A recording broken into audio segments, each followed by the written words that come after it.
Things were going well with the Marcos rebuild. The starter motor had been taken off and cleaned up of all the oil that had got onto it.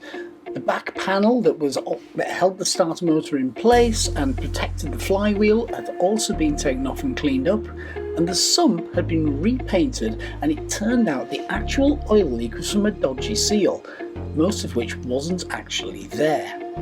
The areas that had been contaminated with oil had all been cleaned up, and some of them had actually been replaced, like the oil filter. But on top of that, the inside of the engine was fairly clean and it looked like it had been well maintained.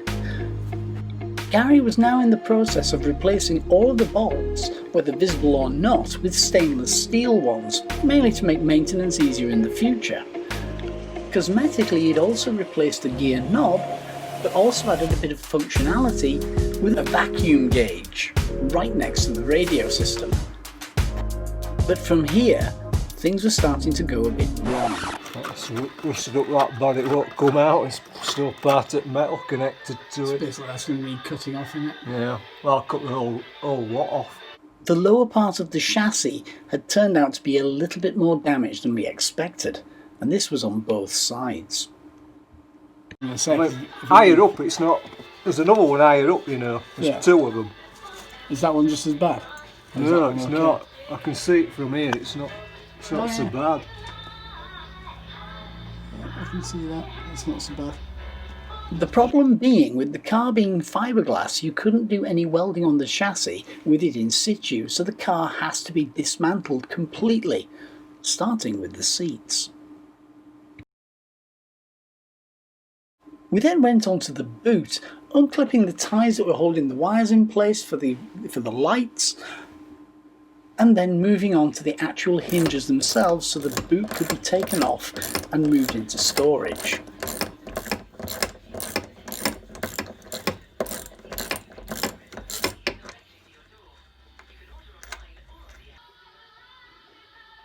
With the boot now removed, we could then start working on the engine, removing the fuel and breather pipes before actually dismantling and removing the wiring loom itself.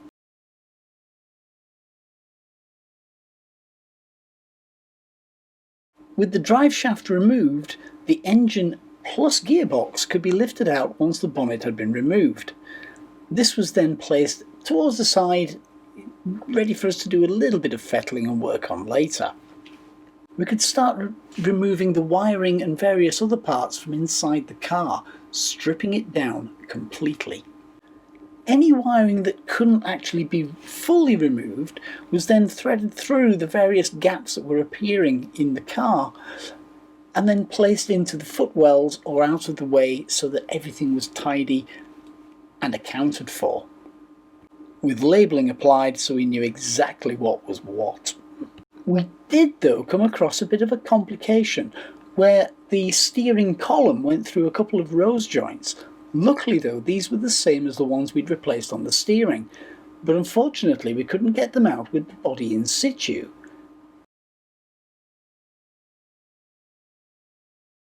The solution was to dismantle the steering column and take it apart piece by piece, starting with the steering wheel and every single one of those stainless steel bolts being removed.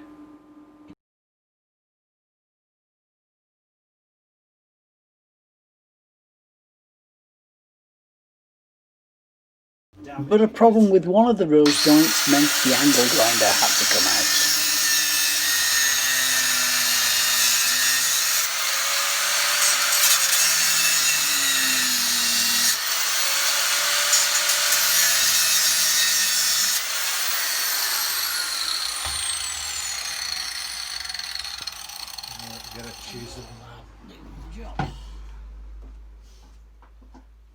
As it turned out, the inside of the rose joint had actually seized onto the steering column itself, meaning there was no way of salvaging this one. Luckily though, we still have a spare.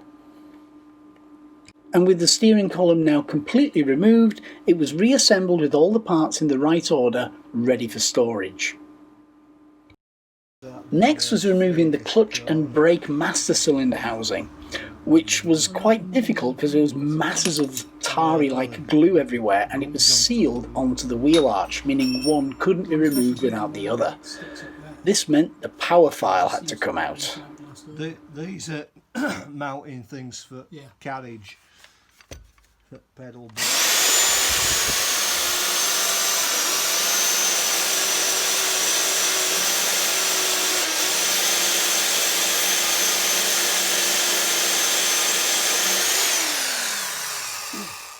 Horrible. Try as we might, we could not get this thing to move. It turned out it was glued underneath, and there was so much of the stuff, it was trying to wedge things in to try and separate the plates. This was going to take a long time. I think that's main bodywork, this part of this. Right. So I'll try and split into it a bit.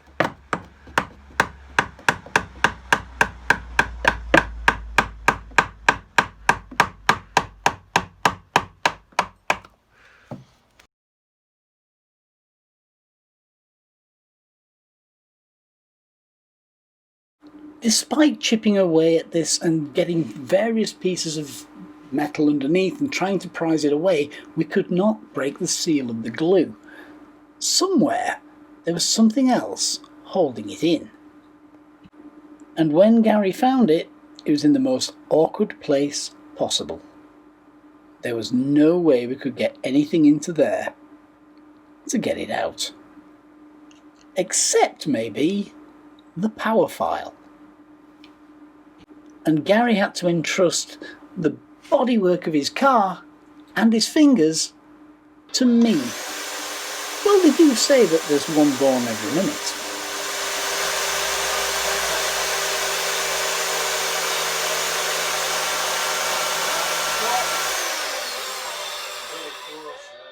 As I'd never used one of these before, it was a bit unfamiliar to me, so there were a few attempts to get it right, which made me a bit nervous, as well as Gary.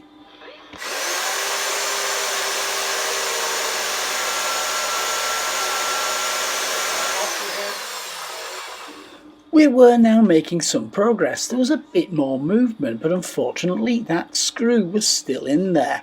There was going to have to be a little bit more filing in there, but also my positioning wasn't exactly brilliant. But at least we weren't setting the thing on fire, which was a distinct possibility.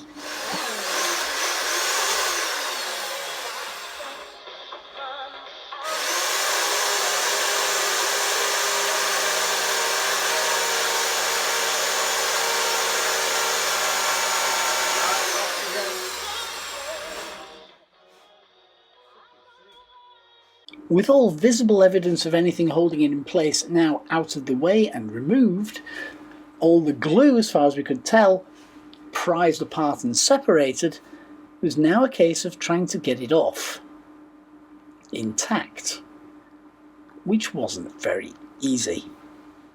Mainly because the bodywork was fouling the path of getting this thing out. So it was going to be a bit of a struggle. What didn't help was that with all the brake pipes and the brake cabling for the handbrake removed, the car was moving. So I had to get in to hold the car in place and try and stop it from moving. With all normal channels of trying to get this off exhausted, there was only one option left. That wasn't there, we'd have leeway. Leeway, brute force does it. You know, I never want to see that again. Next, it was time to remove all of the different components inside and all the body interior to get to the bolts that were hidden away. These were the ones at the front that were going to be holding the front of the car onto the chassis. Nearly out, nearly out. Don't knack me wires. Hang on, that wire's still connected. Right, well, And that one. can they be disconnected? Right, so that's a good, yep. Try and, If you can actually, you might be able to lift that back end. Oh no, idiots.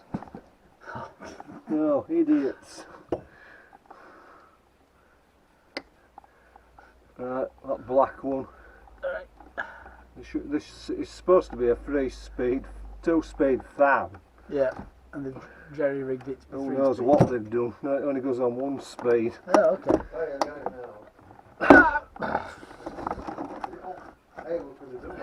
Oh no, water's coming out. Antifreeze.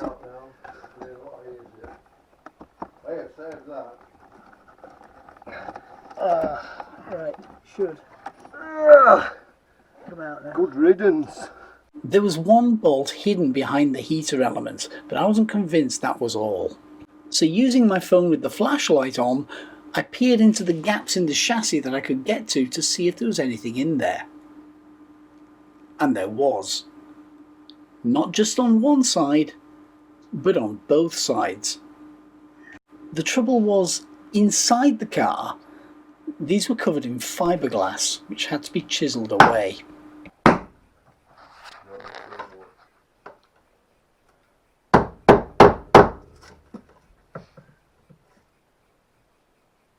Terrible stuff to cut, you know. I tried cutting with a jigsaw once through it. I just blunt at blade within about 10 minutes. Yeah, I can Right, I think we might be able to get get to screw. 10 mil. Need 10 mil to go on end of there now. Yeah, that's it. Let's see what will go through there.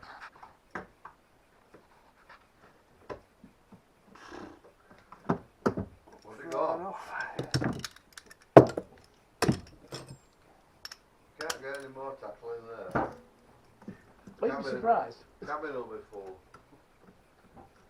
Oh no, that won't go through now. The other side, though, didn't seem so bad. Just the wiper motor in the way. There's no fiberglass over the top of it anyway. It's so awkward, you didn't bother putting fibre or so. Right, where am I going in for motor? It's alright, I've prized it up with this. Okay. All the bolts had now been removed. The various ones in the boot that run up the side and along the bottom. There's various ones inside the car by the seatbelt mounts. There were also screws in the top plates that connect to the top part of the chassis, screws and bolts underneath or running along the side that hold the main body in place, and some side panels as well. There was only now the doors to remove from the A-pillars, and at which point then the body could start to be removed from the chassis, and the chassis then stripped down. But when the body started to be lifted, the true extent of the problem with the chassis was revealed, and quite a lot of it was being hidden by the bodywork. The passenger side was just as bad, if not worse in places, with some very, very visible signs that the metal was really beginning to decay. This wasn't going to be the easier job that we thought it would be when we first saw the car, and some extensive repair work was going to be needed.